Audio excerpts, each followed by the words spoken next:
Buenos días, tengan todos ustedes amigos que nos acompañan en este su programa Haciendo Historia en tu Comunidad, que se transmite cada viernes a las 8 de la mañana. Nos sentimos orgullosos por esta ventana que nos dan en Megacable de Los Mochis, donde las palmeras alcanzan el cielo y se mecen borrachas de sol con ese olor a caña, para darles a conocer a ustedes la historia, cultura y arte que tenemos en nuestra región.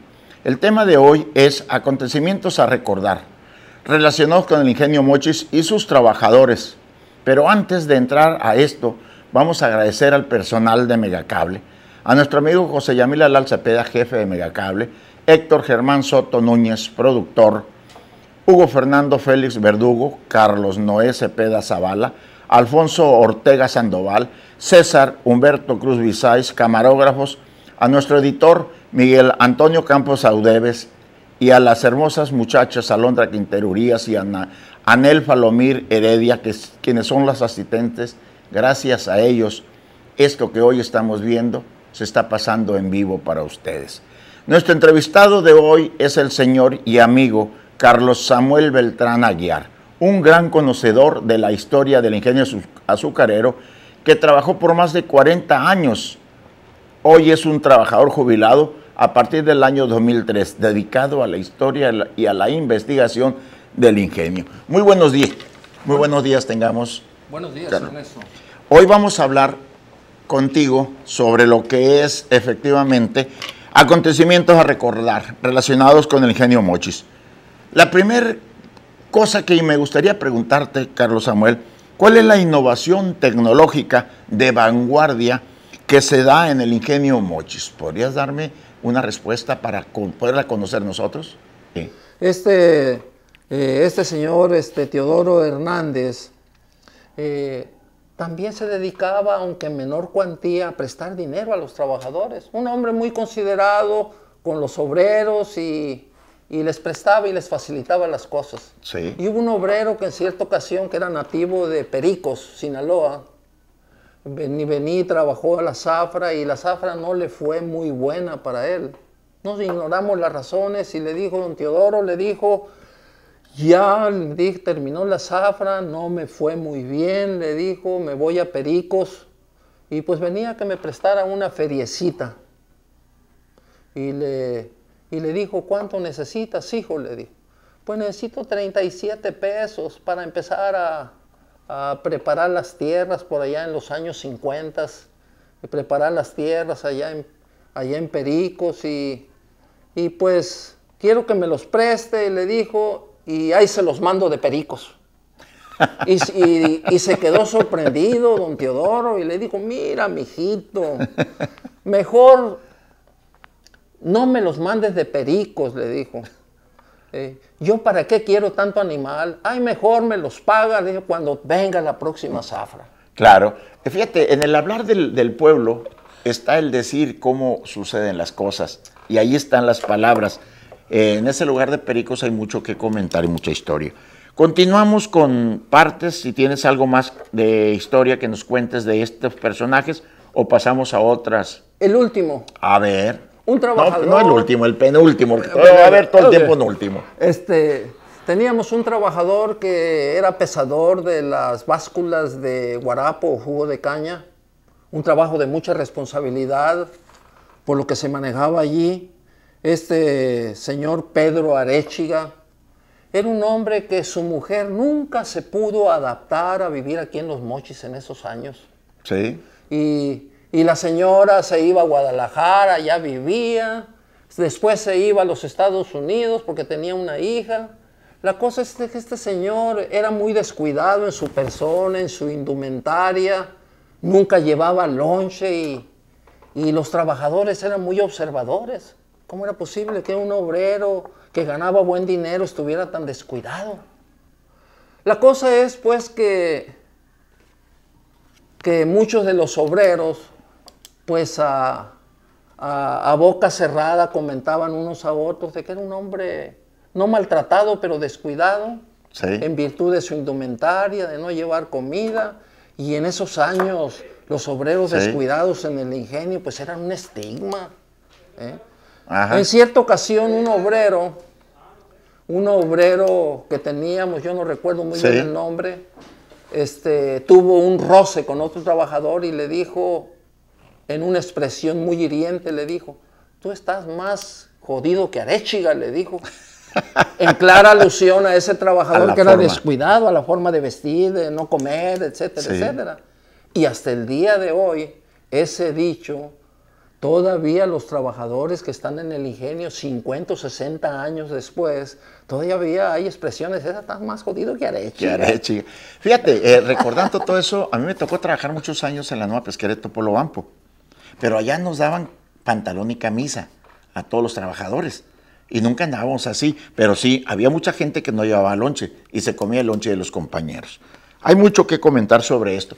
Oye, Carlos Samuel, vamos recordando cómo festejaban ustedes sus fiestas de cumpleaños por allá en los años 30, ahí en los Obreros del Ingenio, la historia de cada uno de los personajes, cómo fabricaban whisky, cómo fabricaban el ron con el alcohol que ustedes hacían para hacer sus fiestas y todas las travesuras de cumpleaños. Vamos escuchando, porque aquí tenemos mucho que estar comentando para que nuestra sociedad, nuestro pueblo, los que nos están viendo por televisión, se den cuenta todo lo que hacían los obreros del ingenio azucarero. Ernesto, es risible, pero en 1934 sí. fue un año de muchas fiestas en la colonia Lombardo Toledano. Sí, Lombardo Toledano. La colonia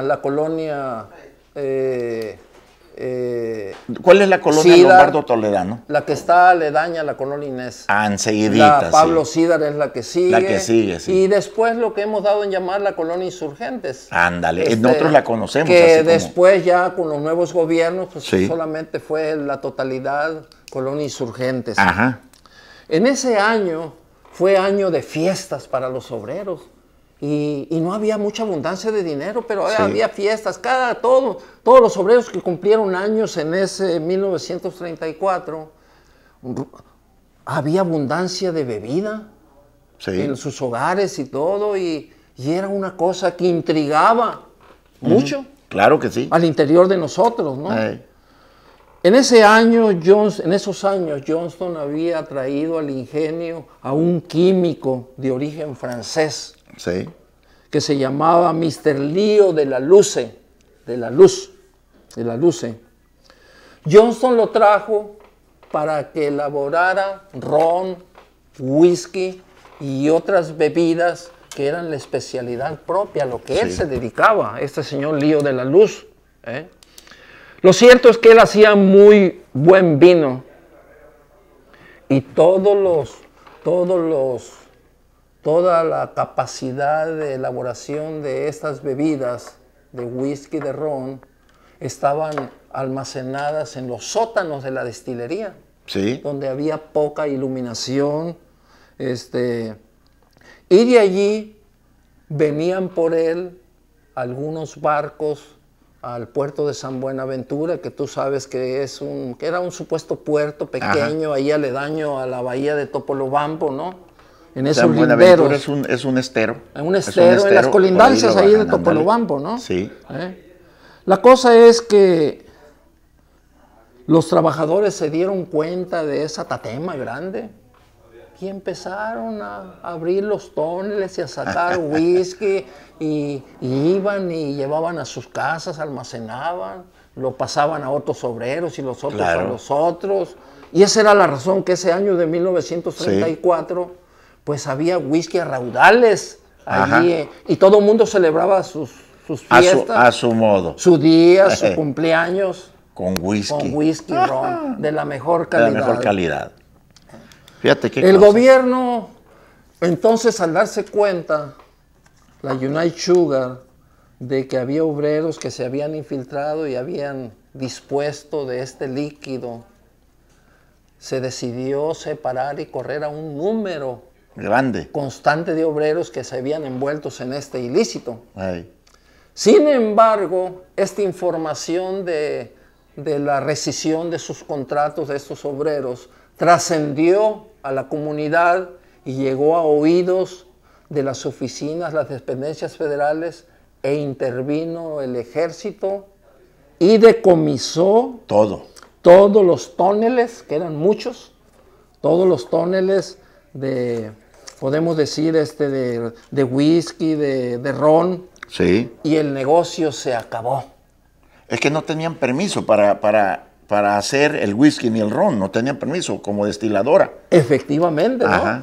Lo están haciendo clandestinamente. Tampoco la empresa pudo correr a sus obreros. Claro que no. Entonces, ya las fuerzas federales llevaron todos los tóneles llenos de ron, de whisky, fueron tirados atrás de lo que a espaldas de la planta de fuerza, en colindancia con la vamos a decir, con la comisaría de víveres.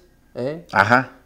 Sí. Por allí un trabajador conocido como Francisco Ibarra Díaz, en sus memorias que él expresara a algunos historiadores, dijo que más de algún obrero, un día lunes que había terminado ya de tirar el último tonel ahí de líquido, de whisky, más de algún obrero, dice, andaban lamiendo los charcos de dichas bebidas y el lodo con la lengua, decía.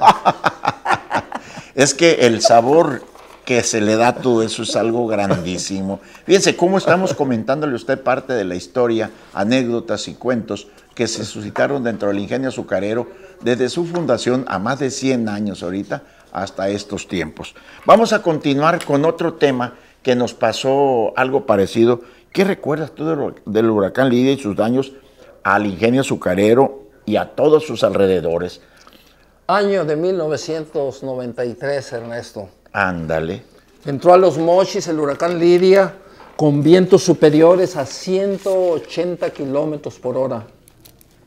Permaneció en la zona, si tú recuerdas, más de 6 horas y causó graves daños físicos a la totalidad de la zona cañera de la región. También el ingenio Mochis sintió mucho los daños porque destruyó varios tanques de almacenamiento de mieles, destrucción de los techos del ingenio y equipos diversos que llegaron a disminuir la producción de caña en campo, y en esa zafra lógicamente hubo una disminución en la producción de azúcar. Fíjate, daños catastróficos de este huracán único que conocemos y que nos tocó vivirlo. Ahorita lo vamos a repetir esto. Desgraciadamente el tiempo se nos agotó por vamos a continuar para hablar de deportes y otros detalles. Les habló el profesor Ernesto Gatica Moreno, socio fundador de la Comisión de Historia y Cultura de Los Mochis AC. Nos vemos el próximo viernes. Muchísimas gracias por su atención en su programa Haciendo Historia en la Comunidad. Si usted tiene algo con qué colaborar de la historia, de la cultura y del arte de nuestra región, por favor, llámenos a nuestro celular 6681-433618 o al correo electrónico ernesto-gatica@hotmail.com. Para cualquier duda o aclaración que usted tenga, acuda con nosotros, que nosotros estaremos con ustedes. Muchísimas gracias por su atención. Nos vemos el próximo viernes en su programa Haciendo Historia en su Comunidad.